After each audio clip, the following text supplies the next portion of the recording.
वैष्णवेभ्यो नमो नमः। सभी भक्तों का आज के सत्र में स्वागत है।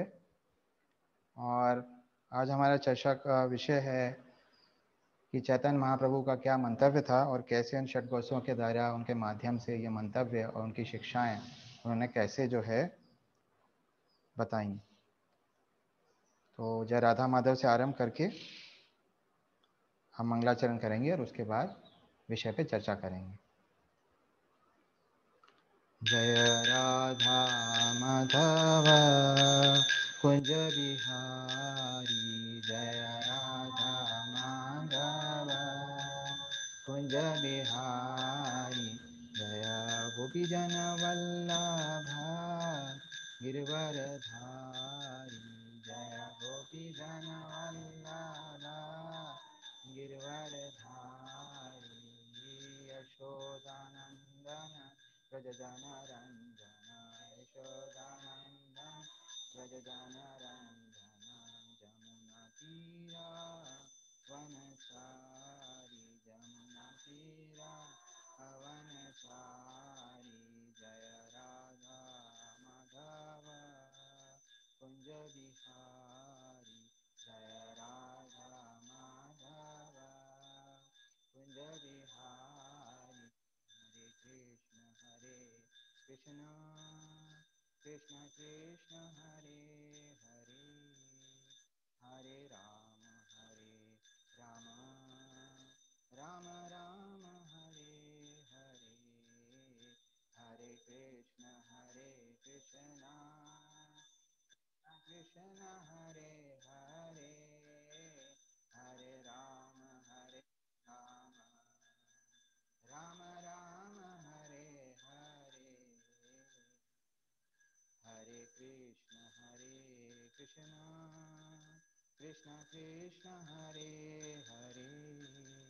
हरे राम राम राम हरे हरे, हरे कृष्ण कृष्ण कृष्ण हरे हरे, हरे राम राम राम हरे हरे, हरे कृष्ण कृष्ण कृष्ण हरे हरे, हरे राम राम राम हरे हरे, हरे कृष्णा कृष्ण कृष्ण हरे हरे, हरे राम राम राम हरे हरे, हरे कृष्णा कृष्ण हरे हरे, हरे राम राम राम हरे हरे। जय जय प्रभुपाद प्रभुपाद प्रभुपाद, जय जय प्रभुपाद, जय प्रभुपाद प्रभुपाद प्रभुपाद, जय जय प्रभुपाद, जय जय गुरुदेव गुरुदेव गुरुदेव, जय जय गुरुदेव, जय जय गुरुदेव गुरुदेव गुरुदेव, जय जय गुरुदेव। नित्य गौर हरि बोल हरि बोल हरि बोल, नित्य गौर हरि बोल, नित्य गौर हरि बोल हरि बोल हरि बोल, नित्य गौर हरि बोल। गौर प्रेमानंदी हरि हरि बोल। श्री प्रभुपाद की जय, गुरुदेव की जय। ॐ अज्ञानतिमिरन्धस्य ज्ञानञ्जनशलाख्या चक्षुर्मृतं येन तस्मै श्रीगुरुवे नमः। श्रीचैतन्यमनोभीष्टं स्थापितं येन भूतले स्वयं रूपा कदा मह्यं ददाति सपदान्तिकं। वन्देऽहं श्रीगुरु श्रीयुत्पदकमलं श्रीगुरुन् वैष्णवश्च श्रीरूपं साग्रजातं सहगणरघुतां वितं तं सजीवं साद्वैतं साद्भूतं परिजनसहितं कृष्णचैतन्यदेवं श्रीराधाकृष्णपादान् सहगणलता शिवशाकवितांश्च। हे कृष्ण करुण सिंधु दीनबंधु जगतपते, गोपेश गोपिका कांता राधा कांता नमस्तुते। तप्त कांचन गौरंगी राधे वृंदावनेश्वरी, विश्वानुसुत देवी प्रणमामि हरिप्रिये। वाञ्छकल्पतरुभ्यश्च कृपा सिन्धुभ्येव च पतितानां पावनेभ्यो वैष्णवेभ्यो नमो नमः। जय श्री कृष्ण चैतन्य प्रभु नित्यानंद, श्री अद्वैत गदाधर शिवसदि गौर भक्तवृंद। हरे कृष्ण कृष्ण कृष्ण हरे हरे, हरे राम राम राम हरे हरे, हरे कृष्ण कृष्ण कृष्ण हरे हरे, हरे राम राम राम हरे हरे, हरे कृष्ण कृष्ण कृष्ण हरे हरे, हरे राम राम राम। जय श्री प्रभुपाद की जय, गुरुदेव की जय, गौर निताई की जय।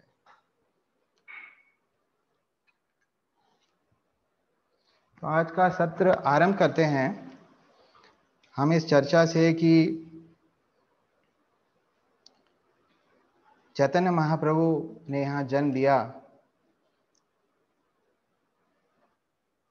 और भगवान का अवतार हैं चैतन्य महाप्रभु, और उन्होंने जो है आधारशिला रखी भक्ति की, पुनः जो कि लोलुप हो गई थी। और ये आधारशिला जब उन्होंने रखी तो उनका मंतव्य क्या था, कैसे उन्होंने अपने अनुयायियों को बताया, क्या उनको बताया, इसके विषय में थोड़ा सा सुनते हैं। प्रभुपाद जी की एक छोटी पुस्तक है भगवान चैतन्य महाप्रभु का शिक्षामृत, तो ये आधार है आज के सत्र का। हम उसी में से चर्चा करेंगे। चर्चा का आरंभ करते हैं।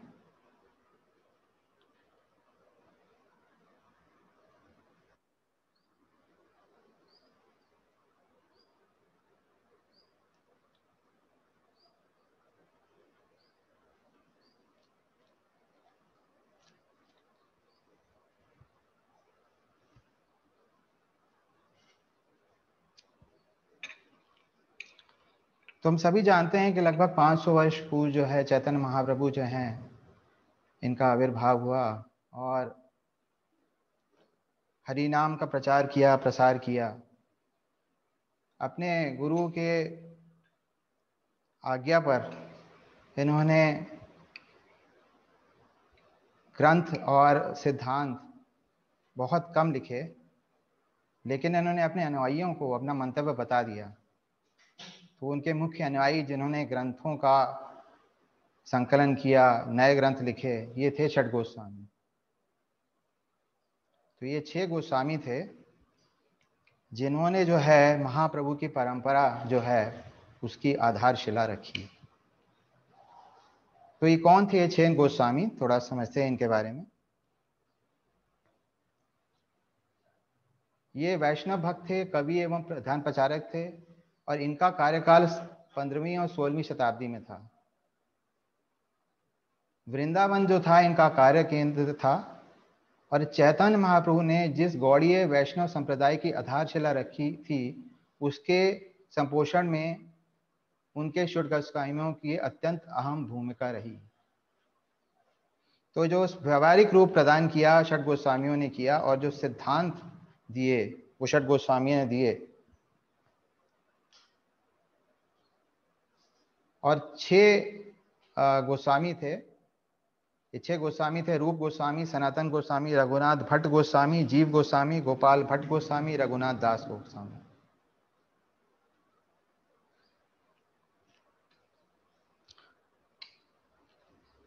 तो इसमें से जो सबसे वरिष्ठ गोस्वामी थे वो सनातन रूप गणेश गोस्वामी और सनातन गोस्वामी थे। सनातन गोस्वामी जो थे वो अवस्था में बड़े थे, लेकिन रूप गोस्वामी जो है वो चैतन्य महाप्रभु की शरण में पहले आए, संन्यास पहले लिया, तो रूप गोस्वामी का नाम पहले आता है। लेकिन दोनों जो है वो भ्राता हैं, रूप गोस्वामी और सनातन गोस्वामी।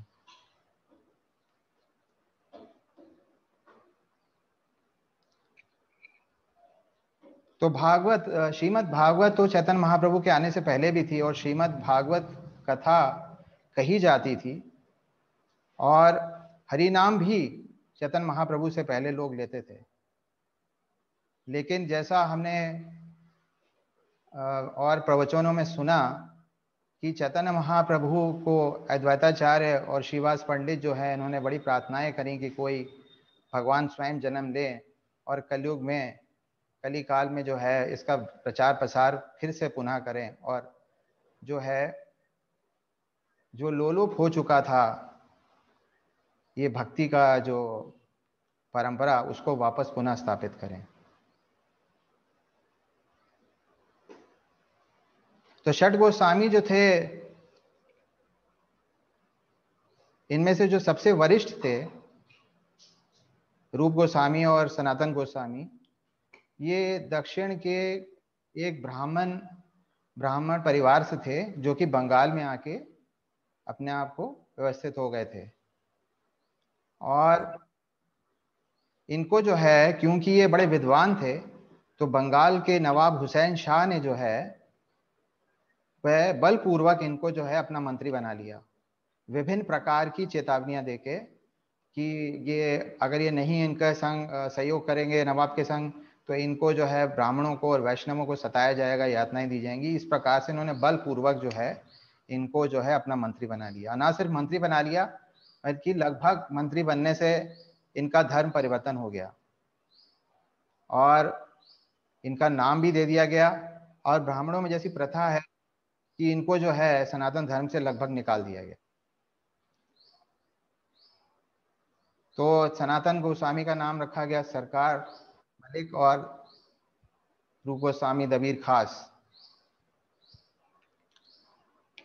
तो ये बहुत पहुंचे ब्राह्मण थे, इनका बड़ा वैष्णव भी थे, और इनको जो है अपना कार्यकाल जो है और ये जो स्थिति थी इससे बड़े परेशान थे और ये किसी भी तरह निकलना चाहते थे।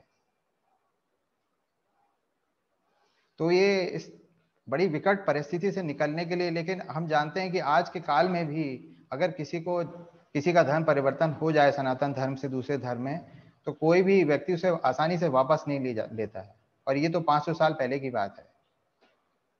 तो 500 साल पहले भी बड़ा ही कठिन था कि जो है कोई भी व्यक्ति जो है इनको इनको सनातन धर्म में इनको वापस लिया जाए। और चैतन्य महाप्रभु की ही कृपा, इनके अगर अगर इनके ऊपर कृपा हो सकती थी, इनको पता था ये बात, तो ही ये तारे जा सकते थे।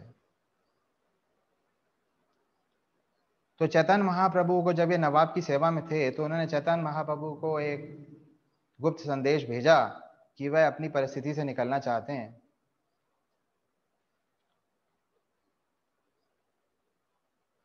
और चैतन्य महाप्रभु ने इनको बताया कि वह नवाब की सेवा अच्छे से करते रहें, समय आने पर वह उनको उस अवस्था से निकाल लेंगे।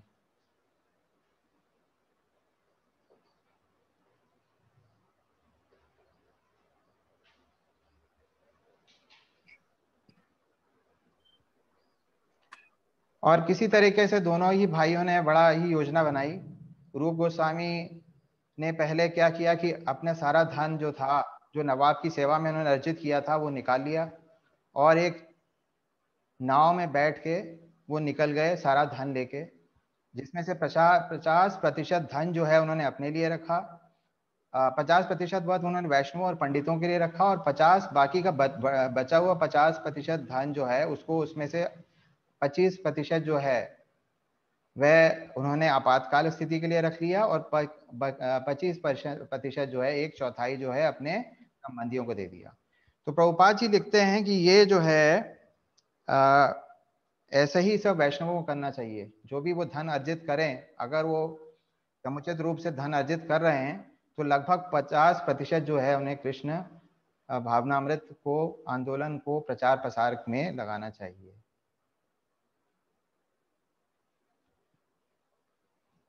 तो सारा धन देने के बाद लगभग निर्धन होकर रूप गोस्वामी जो है अपने अपने सबसे छोटे भ्राता अनूप के संग जो है वो वहां से चल पड़े चैतन्य महाप्रभु से मिलने के लिए। चैतन्य महाप्रभु उस समय पुरी में थे, तो वो वृंदावन की यात्रा पर निकल रहे थे, और चैतन्य महाप्रभु और ये जो है दोनों लोग पुरी से वृंदावन की बीच में प्रयागराज में जो है इन लोगों की भेंट हुई। अच्छा, इससे पहले जो है रामकेली में ये रूप गोस्वामी और सनातन गोस्वामी की भेंट हुई, जिसमें कि चैतन्य महाप्रभु ने उन्हें अब अपनी सेवा से निवृत्त होने का आदेश दे दिया और कहा कि समय कहीं किसी तरह वो निकल के गुप्त रूप से वो सेवा को त्याग दें। तो जब ऐसा हो चुका था, उसके बाद रूप गोस्वामी पहले ही सेवा से निकल के किसी तरह बहाना बना के वहां से निकल गए और प्रयागराज की ओर निकल गए अनुपम गोस्वामी के संग।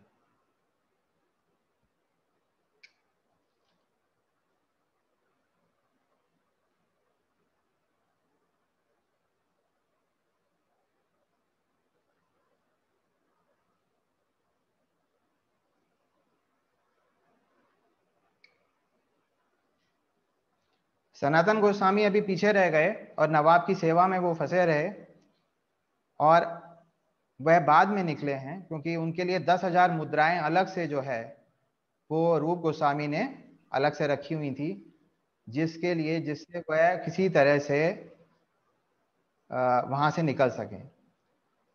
तो अभी सनातन गोस्वामी कैसे निकले इसके विषय में हम बाद में चर्चा करेंगे, क्योंकि ये चर्चा बहुत बृहद है। तो अभी हम थोड़ी थोड़ी चर्चा करते हैं कि रूप गोस्वामी और अनूप, ये 3 भाई थे। पहले 2 तो रूप और सनातन हैं, और सबसे छोटे भाई अनूप हैं। अभी रूप और अनूप जो है किसी तरह निकल गए हैं नवाब की सेवा में से, और वृंदावन की ओर चलते चलते प्रयागराज में वे चैतन्य महाप्रभु से उनकी भेंट हो गई है। अब जब ये नवाब की सेवा में थे तो इनका रहन सहन भी लगभग नवाब जैसा हो गया था, यानी कि ये भी काफी ठाठ से रहते थे, और क्योंकि सरकारी सेवा में थे तो बहुत से लोग जो थे वो अन्य धर्म को मानने वाले थे, यानी कि इस्लाम धर्म को मानने वाले थे। और क्योंकि इनका रहन सहन ऐसा हो गया था, तो बाकी जो सनातन धर्मी थे वो ये मान सकते थे कि ये अपने अपने वर्ण आश्रम से ये च्युत हो गए हैं, यानी गिर गए हैं। लेकिन चैतन्य महाप्रभु इस बात को नहीं स्वीकारते थे। भगवत गीता में कहा भी गया है कि अपि चेत सुदराचारो भजते माम अनन्य भाग साधुरेव स मंतव्य सम्यग्या व्यवसितो ही सह। यदि भगवत भक्ति में तत्पर व्यक्ति कभी घृणित कार्य करता पाया जाए तो इन कार्यों को उन धब्बों की तरह मान लेना चाहिए जिस प्रकार चांद में भी खरगोश के धब्बे हैं, इस धब्बों से चांदनी के विस्तार में बाधा नहीं आती। इस प्रकार भक्ति के पक्ष में भक्त का आकस्मिक पतन उसे निंदनीय नहीं बनाता। तो चैतन्य महाप्रभु ने ये बात, इस सिद्धांत को माना कि कबीर खास और सरकार मलिक के रूप में बने, लेकिन क्योंकि ये भागवत थे, परम भागवत थे, और शुरू से ही जब भी नवाब की सेवा में थे, हालांकि ये इनका रहन सहन ऐसा था, लेकिन उन्होंने भक्ति कार्यों से कभी भी मुख नहीं मोड़ा। श्रीमद् भागवत कथा हमेशा सुनते रहते थे, ब्राह्मणों को बुला के हरि नाम लेते रहते थे। तो इस प्रकार ये ऐसे ही रहे जैसे कि दलदल में कमल रहता है। और चैतन्य महाप्रभु ने जब इनसे रामकेली में पहली बार भेंट करी तो बड़े गदगद स्वर में इनसे मिले और बोले कि आप मेरे जन्मों जन्मों के संगी हैं, आप मेरे अनुयायी हैं, और मैं बहुत प्रसन्न हूं कि आप मेरे पास आ गए। अब ये समय आ गया है कि आप अपना भौतिक जीवन त्याग के और मेरे साथ आ जाएं।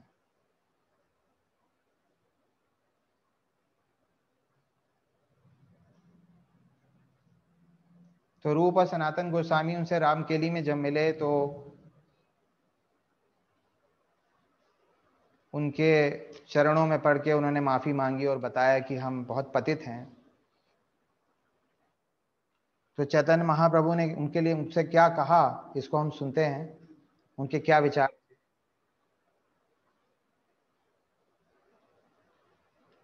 और बाद में जब रूप और अनूप मिले तब भी उन्होंने,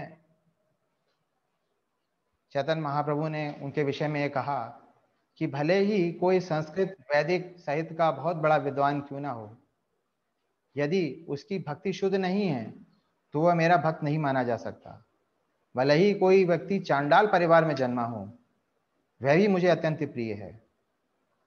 यदि वह मेरा शुद्ध भक्त है जिसमें सकाम कर्म या मानसिक तर्क वितर्क को भोगने की कोई इच्छा नहीं है, उसे सभी प्रकार के से सम्मान देना चाहिए, और वह जो कुछ भी दे उसे स्वीकार करना चाहिए। ऐसा भक्त मेरे ही समान पूजनीय है।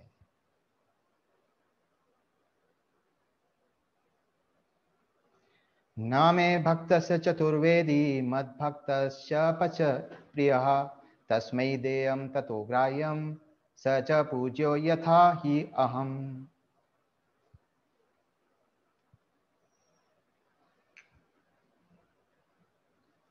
और महाप्रभु की जब हेतु की कृपा जब इन पे बरसी दोनों भाइयों पे, तो उन्होंने फिर महाप्रभु का की पूजा करी और उन्होंने कहा, नमो महावदान्याय कृष्ण प्रेम प्रदायते कृष्णाय कृष्ण चैतन्य नामने गौतस्वे नमः।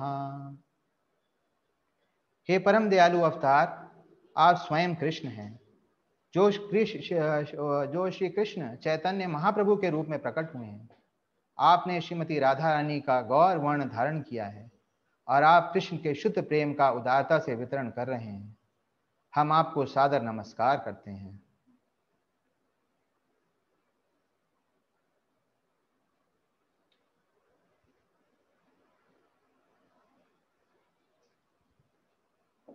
तो इस प्रकार ये भेंट होती है और इस भेंट में फिर चैतन्य महाप्रभु जो हैं, जब पहली भेंट तो ही रामकेली में और दूसरी भेंट रामकेली में भेंट हुई है सनातन की और रूप गोस्वामी की, और दूसरी भेंट हुई है अनूप की और रूप गोस्वामी की प्रयागराज में। तो प्रयागराज में रूप गोस्वामी को चैतन्य महाप्रभु ने अपना पूरा अपने इस पृथ्वी पर आने का अंतव्य और सब शिक्षाएं जो वो देना चाहते थे वो उन्होंने रूप गोस्वामी को दी है। तो थोड़ा सा इसमें से पढ़ते हैं और समझते हैं कि उन्होंने रूप गोस्वामी को क्या बताया।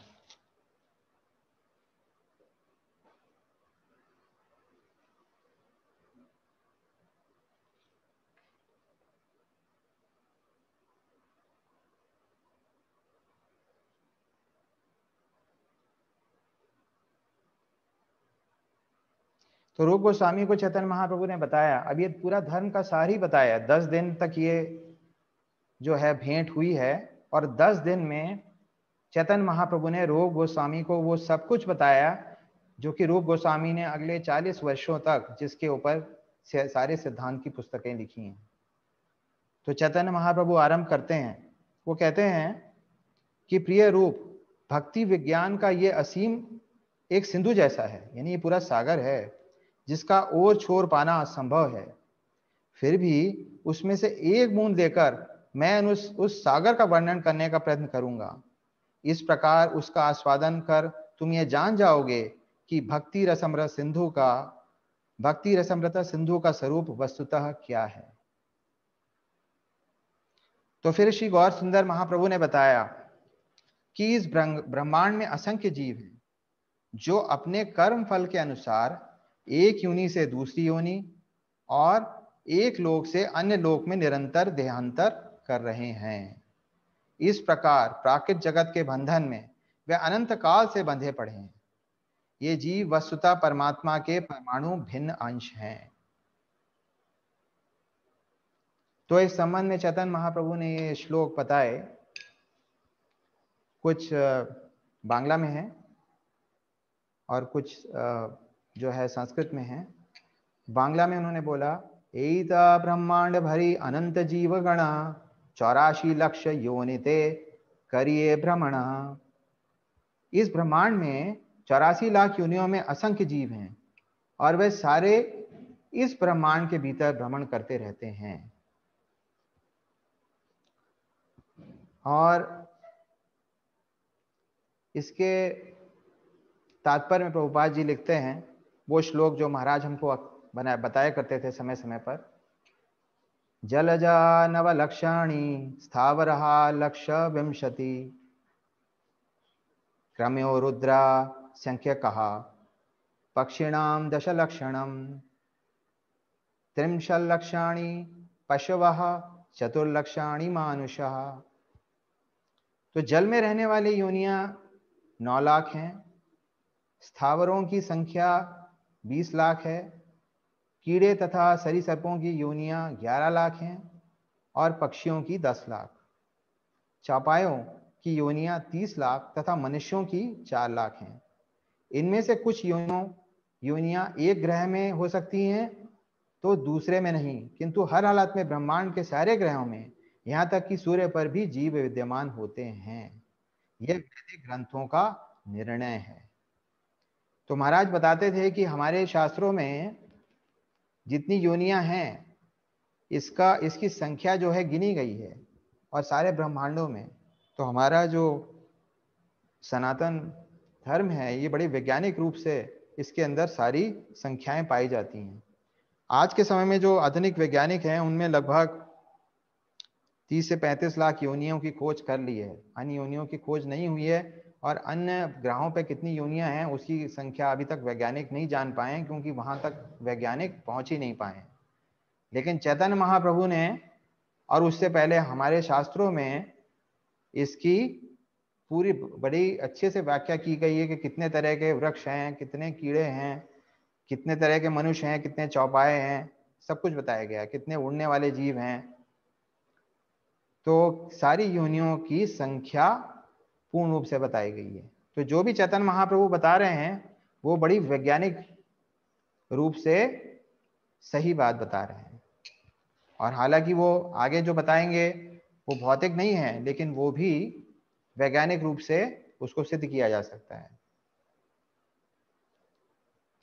फिर वो बताते हैं चैतन्य महाप्रभु, और ये जो सिद्धांत है ये हम लोग जो है अपने अपने आंदोलन में, कृष्ण भावनामृत आंदोलन में कई बार सुन चुके हैं। तो चैतन्य महाप्रभु ने ये बताए हैं, और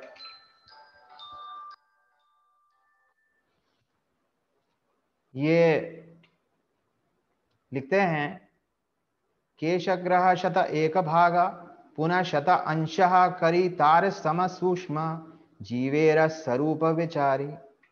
जीव की लंबाई तथा चौड़ाई बाल के अगले भाग के 1/10,000वें भाग के बराबर बताई जाती है। ये जीव की मूल सूक्ष्म प्रकृति है, यानी ये हमारी आत्मा का आकार है।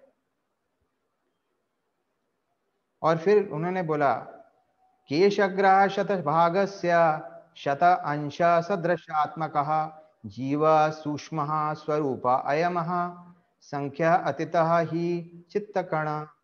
यदि हम बाल के अगले भाग के 100 खंड करें और इनमें से एक खंड लेकर फिर उसके 100 भाग करें तो वह सूक्ष्म भाग असंख्य जीवों में से एक के आकार के तुल्य होगा। ये सब चित्तकण अर्थात आत्मा के कण होते हैं, पदार्थ के नहीं। तो हमारी हमारी आत्मा का क्या आकार है और कितनी सूक्ष्म है यह हमारी आत्मा।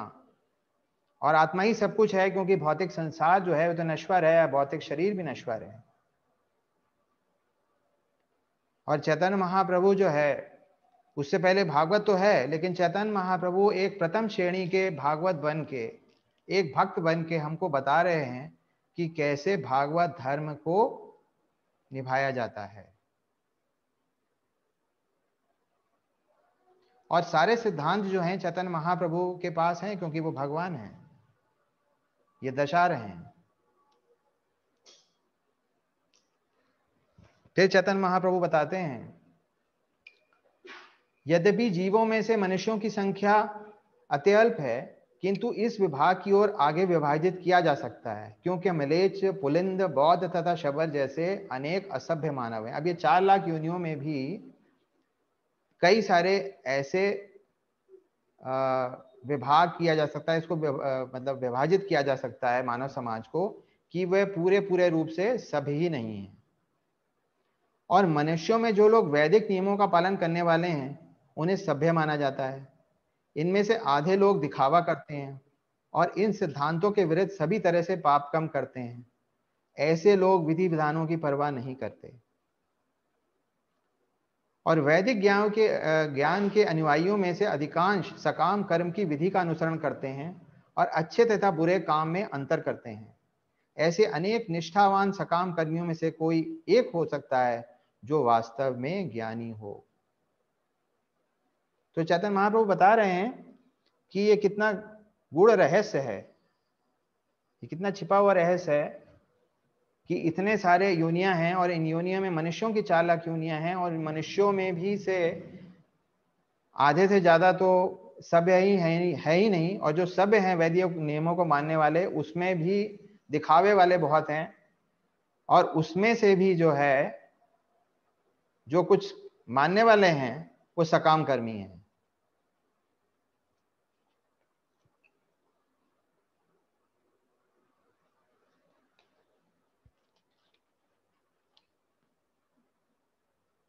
श्रीमद् भागवत की इन शिक्षाओं की व्याख्या करते हुए श्रीमन महाप्रभु गौर सुंदर ने जीवों के दो भेदों का उल्लेख किया, नित्य मुक्त तथा नित्य बद्ध। नित्य बद्ध जीव भी दो प्रकार के हैं, चर तथा अचर। और इस प्रकार से इन्होंने बताया कि कैसे जो है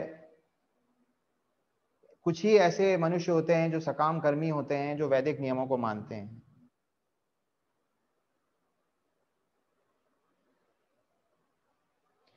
इंद्रिय तृप्ति के निमित्त सत्य कार्यों में प्रवृत्त होने वाले व्यक्ति ऐसे थोड़े परम सत्य का ज्ञान प्राप्त करते हैं, उनको थोड़ा बहुत परम सत्य का ज्ञान होता है। सिद्धांत के अनुसार मुक्त अवस्था में मुक्त जीव को प्राकृत तत्वों से अतीत अपने आत्म स्वरूप का ज्ञान हो जाता है।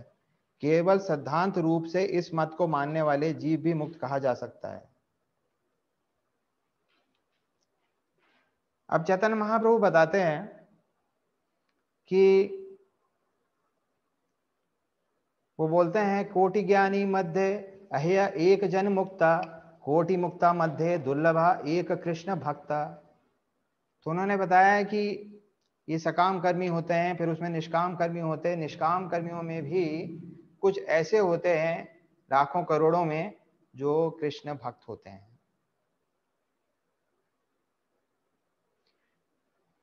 ऐसे लाखों ज्ञानियों में भी कोई एक वास्तव में मुक्त होता है, और ऐसे लाखों मुक्त लोगों में से कृष्ण का शुद्ध भक्त ढूंढ पाना अत्यंत दुर्लभ है। तो जो भी व्यक्ति यहाँ पर अभी इस समय हम लोग सुन रहे हैं, या जो भी हमारे सांगी साथी हैं जो मंदिर में हैं और अन्य जगहों पर जो है या किसी तरह से जुड़े हुए हैं, महाराज की परंपरा से जुड़े हैं या इस्कॉन से जुड़े हैं, ये सब कृष्ण भक्त हैं। और ये करोड़ों करोड़ों करोड़ों जीवों में ये कुछ ही ऐसे जीव हैं।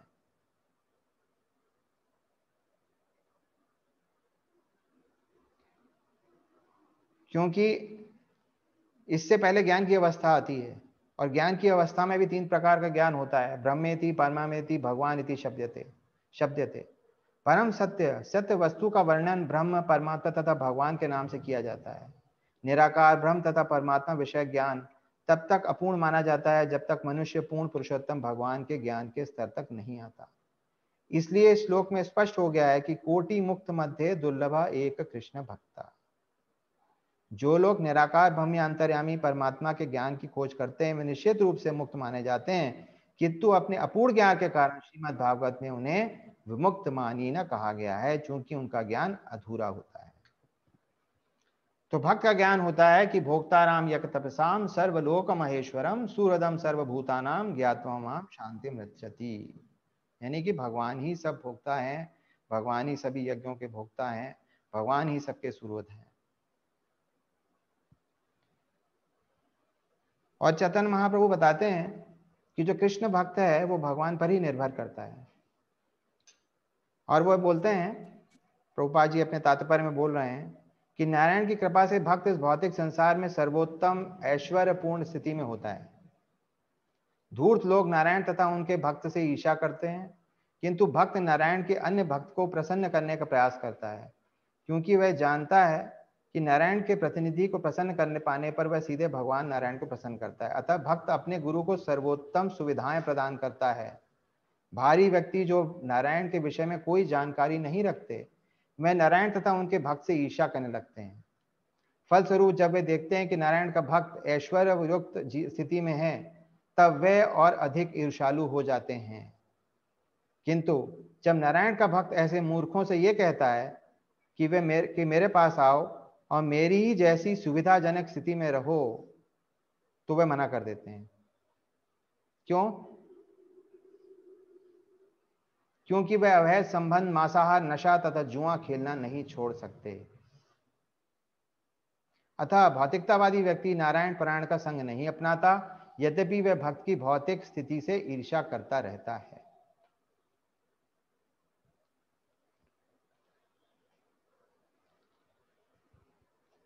और फिर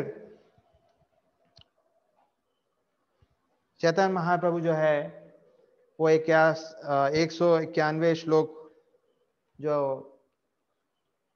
इस अध्याय का है, बोलते हैं कि ब्रह्मांड भ्रमिते को न भाग्यवान जीवा, गुरु कृष्ण प्रसादे पाया भक्ति लता बीजा। यानी कि सारे जीव अपने अपने कर्मों के अनुसार समूचे ब्रह्मांड में घूम रहे हैं। इनमें से कुछ उच्च ग्रह मंडलों को जाते हैं, कुछ निम्न ग्रह मंडलों को। ऐसे करोड़ों भटक रहे जीवों में से कोई एक अत्यंत भाग्यशाली होता है, जिसे कृष्ण की कृपा से अधिकृत गुरु का सानिध्य प्राप्त करने का अवसर मिलता है। कृष्ण तथा गुरु दोनों की कृपा से ऐसा व्यक्ति भक्ति रूपी लता बीज को प्राप्त करता है। तो भक्ति लता बीज जो है, इसका सिद्धांत हम लोग कई बार पढ़ चुके हैं कि भक्ति की लता होती है और कैसे उसको सींचा जाता है। अब चैतन्य महाप्रभु ने इसके विषय में जो कुछ बोला है वह हम अगले सत्र में बताएंगे। इसकी चर्चा कुछ भक्तगण कर सकते हैं, लेकिन इस चर्चा को हम इस सत्र में वहां से नहीं बताएंगे जहां से चैतन्य महाप्रभु ने बताया है। इसको हम अगले सत्र में बताएंगे।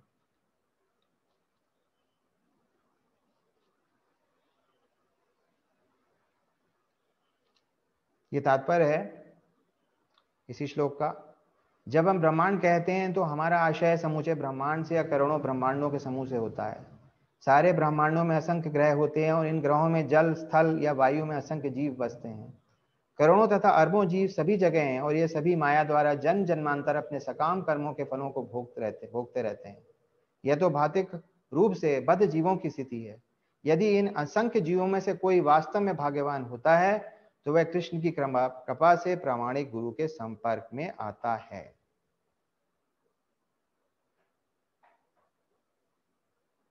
तो हमने खुद ही देखा कि कैसे सकान मलिक और तबीर खास ये कैसे ऐश्वर्यपूर्ण जीवन व्यतीत कर रहे थे। और जब ये चैतन्य महाप्रभु के बारे में केवल उन्होंने सुना था तो उन्होंने सब कुछ त्यागने का विचार कर लिया। और वे अगर ऐसा ना करते तो हमारी कोई परंपरा ही नहीं होती,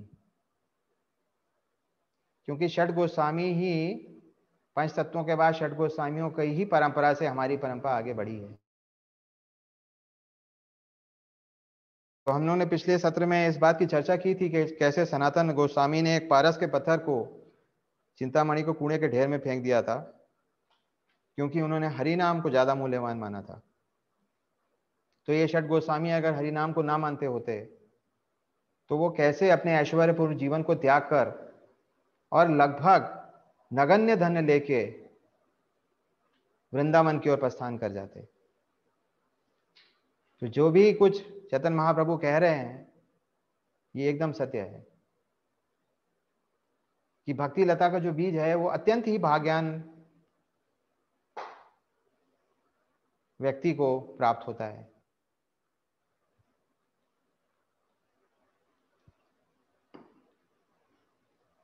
अब षट गोस्वामी अष्टक है, इसके विषय में भी अगली बार चर्चा करेंगे हम। लेकिन पिछली बार हमने इसका जो है मैंने आधा इसको सुनाया था। ये पूरा षट गोस्वामी अष्टक जो है मैं प्रयत्न करता हूं कि हम इसको जो है सभी लोग इसका आनंद उठाएं।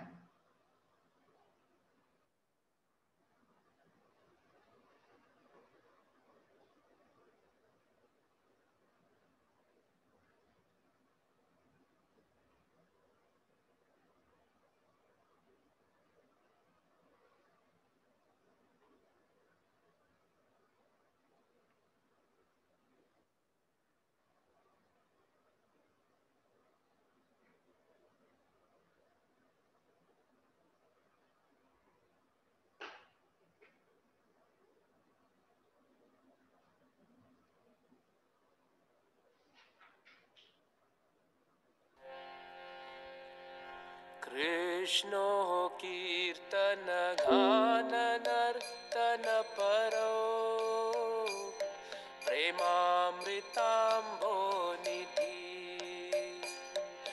धीरा धीर जना प्रिया प्रिय करो निर्मत्सराव पूजितो। 「 पूजितो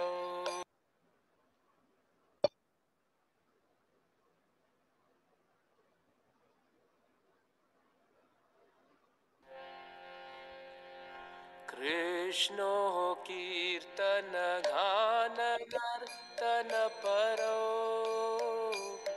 प्रेमामृताम्भो निधि धीरा धीर जना प्रिया प्रिय करो निर्मत्सरा पूजितो श्री चैतन्य कृपाबरौ भुवि भुवो भारावहन्तारकौ वन्दे रूप सनातन रघुयुगौ श्रीजीव गोपालकौ नाना शास्त्र विचारनैक निपुणौ सद्धर्म संस्थापकौ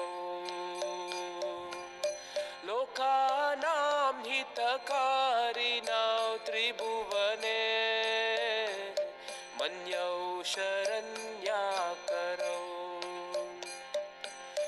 राधा कृष्ण पदारविन्द भजना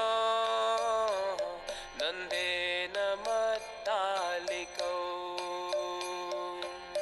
वन्दे रूप सनातन रघुयुगौ श्रीजीव गोपालकौ श्रीगौराङ्ग गुणार्णुवर्णन विदौ श्रद्धा समृद्धन्वितौ पापोतापनिकृन्तनौ तनुभृता गोविन्द गणामृते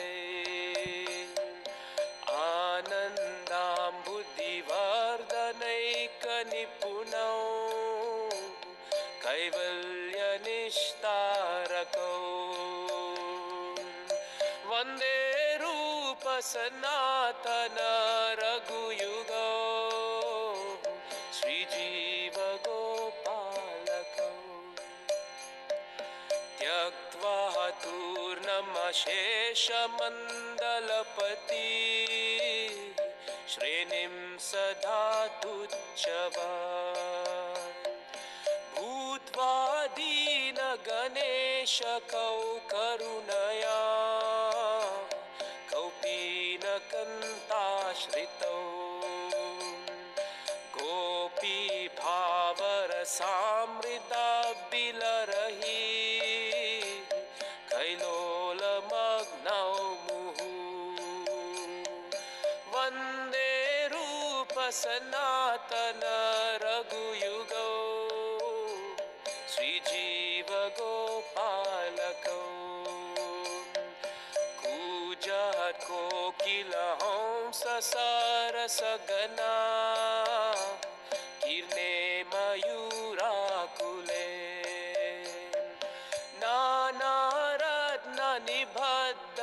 नानारत्ननिबद्धमूलवितपा श्रीयुक्तवृन्दावने राधा कृष्णमहर्निशं प्रभजतौ जीवार्तदौ यौ मुदा वन्दे रूप सनातन रघुयुगौ श्रीजीव गोपालकौ संख्याः पूर्वक नाम गाननतिभिः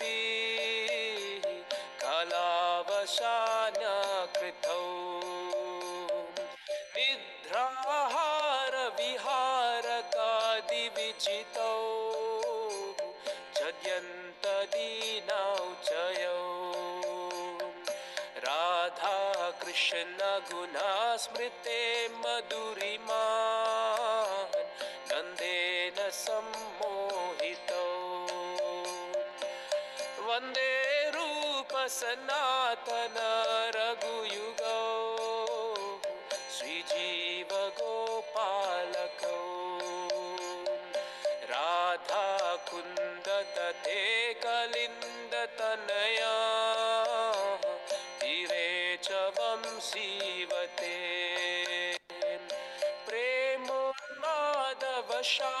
शेषदशया कृष्णौ प्रमत्तौ सदा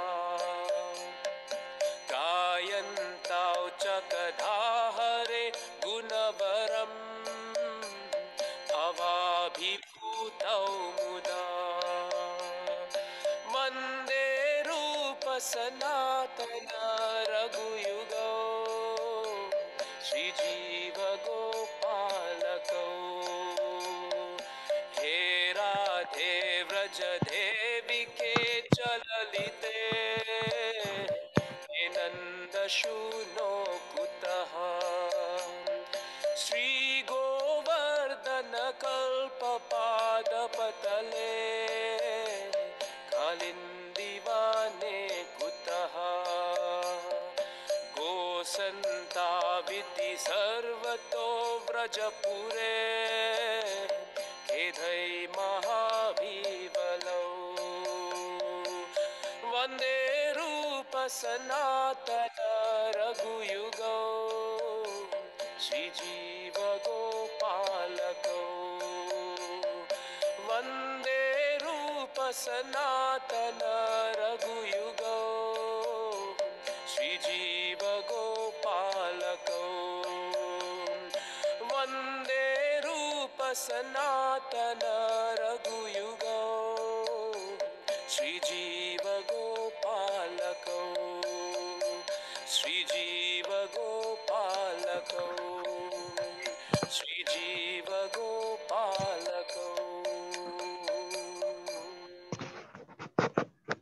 तो सभी भक्तगणों को ये सुनाई दिया था ये भजन।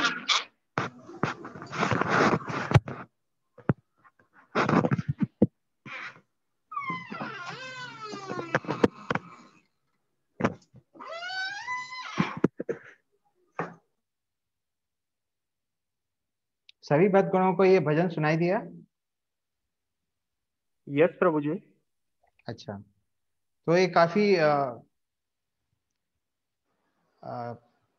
मतलब ये अच्छा लंबा भजन था, लेकिन जो गोस्वामी हैं उन लोगों का जो योगदान है वो इतना बड़ा है कि इतना भजन में अगर ये नहीं बताया जाए तो ये इसमें बात थोड़ी सी भी नहीं बताई, इनका योगदान थोड़ा सा भी नहीं समझ में आएगा। क्योंकि कथा ऐसी है कि चैतन्य महाप्रभु ने तो पुरी में निवास किया, हालांकि उन्होंने जो है संन्यास के बाद वृंदावन जाके रहने का विचार किया था, लेकिन अपनी माताजी के कहने पे उन्होंने पुरी में निवास किया। लेकिन वे चाहते थे कि वृंदावन की जो लीला यवनों के आक्रमण से जो वृंदावन में जो व्यवस्था थी, जो मंदिर थे, जो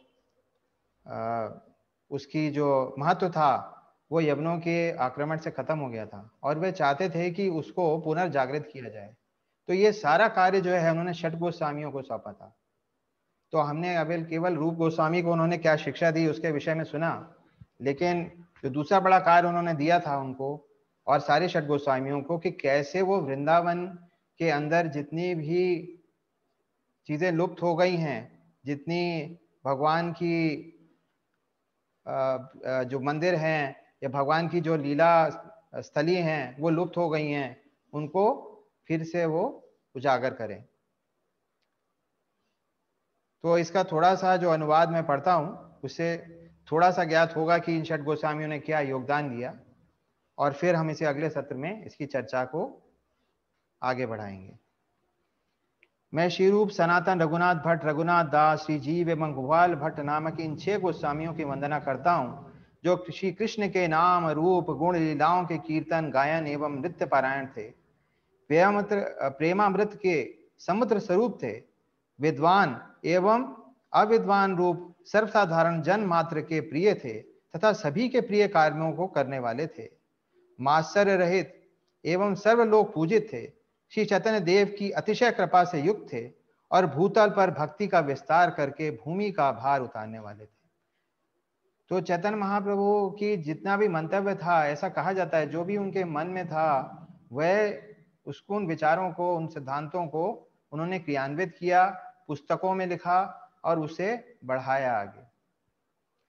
मैं श्री रूप सनातन आदि उन 6 गोस्वामियों की वंदना करता हूं जो अनेक शास्त्रों के गूढ़ तात्पर्य विचार करने में परम निपुण थे, भक्ति रूप परम धर्म के संस्थापक थे, जन मात्र के परम हितैषी थे, तीनों लोकों में माननीय थे, शरणागत वत्सल थे एवं श्री राधा कृष्ण के पदार विंद के भजन रूप आनंद से मत मधुप के समान थे। मैं श्री रूप सनातन आदि उन 6 गोस्वामियों की वंदना करता हूं जो श्री गौरंग देव के गुणानुवाद की विधि में श्रद्धा रूप संपत्ति से युक्त थे, श्री कृष्ण के गुणागान रूप अमृत वृष्टि के द्वारा प्राणी मात्र के पाप दाप को दूर करने वाले थे तथा आनंद रूप समुद्र को बढ़ाने में परम कुशल थे, भक्ति का रहस्य समझाकर जीवों को केवल मुक्ति से बचाने वाले थे। तो पाप ताप को नष्ट करने वाले थे। जैसे उनके जो भी अपराध थे चैतन्य महाप्रभु ने उनको तार दिया था, वैसे ही छठ गोस्वामियों को यह कला मालूम थी कि कैसे हम लोगों के पाप ताप तारे जाएं या काटे जाएं। मैं श्री रूप सनातन आदि उन 6 गोस्वामियों की वंदना करता हूं जो लोकोत्तर वैराग्य से समस्त मंडलों के आधिपत्य के पद को शीघ्र ही तुच्छ की तरह सदा की तरह छोड़कर कृपा पूर्वक अतिशय दीन होकर कौपिन तथा कंथा गुदड़ी की धारण करके करने वाले थे तथा गोपी भाव रूप रता अमृत सागर की तरंगों में आनंद पूर्वक निमग्न रहते थे। तो हम यहीं तक पढ़ेंगे आज। सिर्फ ये बताया गया है कि कैसे उन्हें अपना ऐश्वर्यपूर्ण जीवन त्याग के केवल एक वस्त्र लेके, एक वस्त्र धारण करके उन्होंने संन्यास ग्रहण किया था चैतन्य महाप्रभु की प्रेरणा से, और कैसे हमको तारने के लिए उन्होंने ये सारा कष्ट सहा था।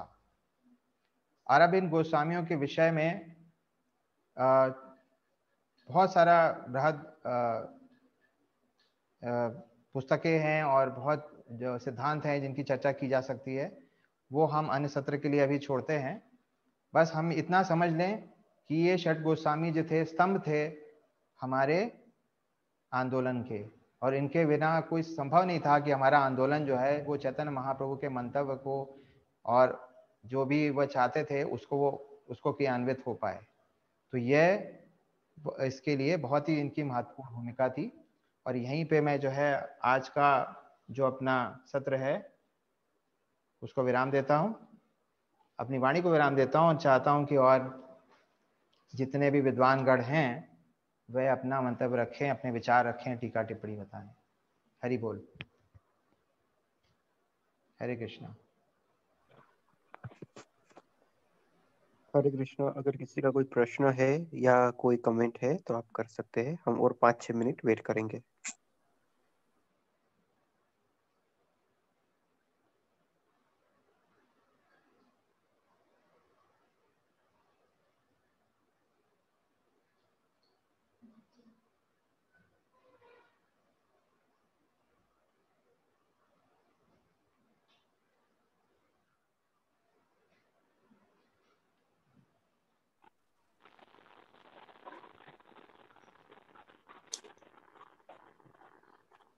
हेलो। हरि बोल। हरि बोल। हेलो। हरि बोल। हरे कृष्ण। हाँ बोलिए। हरे कृष्णा। कौन बोलना चाहते बोलिए प्लीज। प्रभु जी, ये भजन सुन के बड़ा ही आनंद आया। इतना बहुत आनंद आया ये भजन, कृष्ण की भक्ति वगैरह जो है, तो हमें को ऐसे पोजीशन, ऐसी जगह पर ले जाती है, मन के जो से स्थिति है वहां पे ले जाती है, तो हम तो एक नशे में डूब जाते हैं। हमारी स्थिति ऐसी हो जाती है कि पूरा दुनिया से वो दुख दर्द सब मिट जाते हैं। ऐसा बहुत आनंद आया है। हरे कृष्ण। तो ये हमारे वरिष्ठ गुरु भाई देवकी नंदन दास जी का गाया हुआ भजन है। हाँ। अभी वो जब राजकोट में आए, आप उनसे फिर से बोल सकते हैं, उनसे प्रार्थना कर सकते हैं कि फिर से सुनाए आपको। उन्हें बड़े भक्ति भाव से गाया है इसे। और ये बात सही है कि जो कृष्ण का नाम है, कृष्ण की कथा है, वो इसलिए है कि हम जो है इस भौतिक जगत से थोड़ा अलग, या थोड़ा अलग नहीं बल्कि पूर्ण रूप से अलग हो जाएं। क्योंकि अगर हम इस भौतिक जगत से अगर हम इससे मुक्ति नहीं पाएंगे तो हम बार बार हाँ जन्म और मृत्यु के चक्र में फंसे रहेंगे सही और हमारा इस भौतिक जगत से जो आसक्ति है वो छूटेगी नहीं। सही। तो ये बात सही है, ये मंतव्य उनका वही था, ये चाहते थे कि आप जो है वो इस जगह से एकदम अलग हो जाएं। सही प्रभु, क्योंकि वो फीलिंग मुझे आई बहुत अंदर से। हरि बोल, हरे कृष्ण। हरि बोल।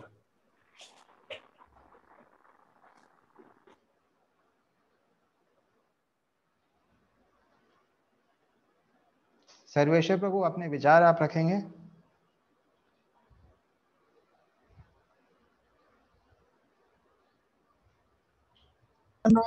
प्रभु जी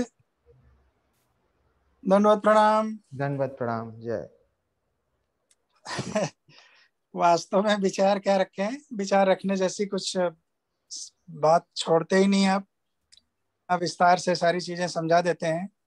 बस यही था कि मैं उस समय रास्ते में था, ड्राइव कर रहा था वर्क पे आने के लिए, तो कथा तो आपकी सुन ही रहा था मैं। बाद में जो भजन आपने देवकीनंदन प्रभु की सुनाई, तो वो हमारे फोन पे पूरा नहीं आ पा रहा था, केवल हम लास्ट की 2 लाइन ही सुन पाए थे। तो उसको हम बाद में रिकॉर्डिंग में सुन लेंगे, कोई बात नहीं है। लेकिन आपने जो अपने षट गोस्वामी गण का महत्व हमारे अपने गौड़ीय संप्रदाय के प्रचार प्रसार में बताया, निश्चित रूप से वो अटल सत्य है। और बिना उनके योगदान के आज हम जो भी भगवान श्री कृष्ण की भक्ति कर पा रहे हैं वो संभव नहीं हो पाता। और ये बिल्कुल आपने सत्य बताया कि पूरे शास्त्रों का निचोड़ जिस तरह से षट गोस्वामी गण, विशेषतया शिला रूप गोस्वामी प्रभुपाद, सनातन गोस्वामी प्रभुपाद, शिला जीव गोस्वामी प्रभुपाद, इन्होंने जो हम सब लोगों के सन्मुख प्रस्तुत किया, जिससे कि हम वास्तव में, खासतौर से मैं अपने बारे में सोचता हूँ कि यदि इन आचार्यों के ग्रंथों को पढ़ने का सुअवसर मुझे नहीं प्राप्त हुआ होता तो हम अपने इस सनातन धर्म की वास्तविकता को नहीं समझ पाते। खासतौर से मैं तो नहीं समझ पाता और अभी भी नहीं समझता हूँ, लेकिन कम से कम इनका मार्गदर्शन तो है। यदि हम समझने का प्रयास करें तो निश्चित रूप से समस्त ज्ञान का भंडार उपस्थित है और हम जो कुछ भी चाहें वहां से प्राप्त कर सकते हैं। तो इन्होंने जो वैराग्य अपने जीवन में दिखाया, जैसा कि आपने वर्णन किया और आगे भी आप वर्णन करते रहेंगे, वैसा वैराग्य संसार में देखने को नहीं मिलता है। खासतौर से इस युग में, कलयुग में, ऐसा वैराग्य न कभी हुआ है न आगे कभी होगा। जो एक राजा का वैभव बिताया हुआ हो, 6 गोस्वामी जो है वो, उनका जो बैकग्राउंड देखा जाए तो सब एक से एक बढ़कर के, कोई राजकुमार है, कोई राजा है, लेकिन उन्होंने अपने इस भौतिक सुख सुविधा का परित्याग करके भगवान श्री महाप्रभु चैतन्य देव की करुणा कृपा का आश्रय लेकर के और हम लोगों के कल्याण करने के लिए किस तरह से उन्होंने त्याग किया और किस तरह से उन्होंने हम सबको भक्ति प्रदान की। हम सब जीवन जीवन तक, कितने जीवन तक ऋणी रहेंगे उसका कुछ ठिकाना नहीं है, उसको वर्णन नहीं किया जा सकता है। और आपने बहुत ही सुंदर शब्दों में इसको प्रस्तुत किया। आपको बहुत बहुत साधुवाद। हरे अरे कृष्णा। प्रभु जी, मेरे तो शब्द ही कम पड़ गए, मुझे समझ नहीं आ रहा था मैं क्या बोलूं। क्योंकि इतना ये विस्तृत कथा, है, इतना विस्तृत है उनका उनका योगदान, उनका उनका वैराग्य, उनका हर गुण इतना विस्तृत है। मेरे मेरे मेरा बिल्कुल सर घूम रहा था, मुझे समझ नहीं आया मैं क्या चीज बताऊं। फिर बिल्कुल मैंने सही, थोड़ी प्रार्थना करी कि क्या चीज बताई जा सकती है। बिल्कुल सही है। उसके बारे में हम जितना भी चिंतन कर सकें उतना ही हमारे लिए काफी है, और हम कभी पूर्ण चिंतन कर भी नहीं पाएंगे, इसलिए कि उनके वैराग्य को हम अपने जीवन में सोच नहीं सक रहे हैं तो उतारने की तो बात सोचिए, भूल। सही बात। फिर भी हमको उनका अनुसरण करना ही चाहिए और अनुसरण करना। कि हम अपनी भक्ति प्राप्त कर सकते हैं। और हम सब रूपानुगा भक्त हैं एनीवे। हम सब श्री शिला रूप गोस्वामी प्रभुपाद के बताए हुए मार्ग का अनुसरण करने वाले हैं और उनके ही मार्ग पर चल करके हम अपने इस भौतिक जीवन को सफल बना सकते हैं। अन्यथा कोई दूसरा मार्ग नहीं है। बहुत सारे शास्त्रों को और बहुत सारे विद्वानों को पढ़ करके, देख करके, सुन करके, समझ करके मैंने भी यही निर्णय लिया है और ये जाना है, वास्तव में जाना है कि अगर ये हमारे षट गोस्वामी गण हमको ये शास्त्र नहीं दिए होते तो हम कभी भी भगवान श्री कृष्ण के बारे में जान नहीं पाते, असंभव है। तो आपने अच्छे तरह से बताया और आगे भी बताएंगे, इसलिए आपको बहुत बहुत धन्यवाद। हरि बोल। हरे कृष्ण। बहुत सुंदर विषय आपने लिया है, हम सब के लिए बहुत महत्वपूर्ण है। आपकी हरे कृपा। कृष्णा प्रभु जी। हरे कृष्ण। प्रसन्न वदन प्रभु, हरे कृष्णा। हरे कृष्णा। बहुत जैसे मेरे को बहुत सारा बोलना था, लेकिन सर्वेश्वर प्रभु ने सब कुछ मेरे पॉइंट बोल दिए, अभी बोलने का बाकी नहीं रह गया। लेकिन बहुत सुंदर आपने, क्योंकि क्या होता है बहुत बार हम कृष्ण भक्ति बातें करते हैं, लेकिन जिनके द्वारा हमको भक्ति मिल रही है उनके गुणगान अथवा उनकी महिमा गाने में अथवा उनके बारे में बताने को हम भूल जाते हैं। तो आपने बहुत सुंदर टॉपिक लिया हुआ है और आगे भी आपकी श्रृंखला चलती रहेगी। और आराम से बोलिए, मैं देख रहा हूँ आप कोई घाई नहीं कर दे, जल्दी बात नहीं कर रहे हैं। जो विषय आपको धीरे धीरे बताना चाहते हैं उस तरह बता रहे हैं, समय पे बंद कर रहे हैं, कंप्लीट कर रहे हैं, तो बहुत अच्छा चल रहा है। क्योंकि बहुत सारे हमारे जो श्रोता है उनको ये अपने छठ गोस्वामी के बारे में पता नहीं। हम कृष्ण भक्ति जानते हैं ज्यादातर, चैतन्य महाप्रभु, प्रभुपाद, हाँ, लेकिन प्रभुपाद जिनके कारण प्रभुपाद को जिनकी कृपा प्राप्त हुई, छठ गोस्वामी, उनके बारे में आपने जानना चालू किया। जैसे हम हमारे गुरु महाराज महाविष्णु महाराज में देखते कि वो की कॉपी नहीं, लेकिन हम देखते कि वो उनका जो नाम गोस्वामी है महाराज जी का, हाँ, और ये जो गोस्वामी जब बात करें उनमें कोई भी हमने अंतर देखा नहीं। उनका उनका प्रचार और उनका आचार एक ही था। और उन्होंने भी शास्त्र द्वारा ही प्रभुपाद के बुक्स पढ़ के ही इसमें ज्यादा आकर्षित हुए। नहीं तो पहले वो एक संप्रदाय से जुड़े हुए थे और बहुत सारे प्रश्न उनके पास थे, लेकिन जैसे ही शास्त्र उनके सामने, रियल शास्त्र प्रभुपाद के बुक्स के स्वरूप में उनके सामने आया, तो उनकी उनकी विद्वत्ता को क्या बोलते हैं, विद्वत्ता को अथॉरिटी मिल गई उनकी विद्वत्ता को, और उन्होंने वही हमारे सामने प्रस्तुत किया। तो बहुत सुंदर प्रसन्न वदन प्रभु, बहुत बहुत धन्यवाद। आर्य आप श्रृंखला इसी विषय पे आप कंटिन्यू चलो। बहुत धन्यवाद, थैंक यू प्रभु जी। एक चीज और, Yes. मैं जब आपने ये बताया तो ये बताना चाहता हूँ कि मैं भी किसी दूसरे एक संप्रदाय में था और वहाँ का इनिशिएटेड डिसाइबल भी था। यस लेकिन जब महाराज के संपर्क में आए हैं तब मुझे पता चला कि हम अभी तक क्या कर रहे थे और वास्तव में हमें क्या करना चाहिए।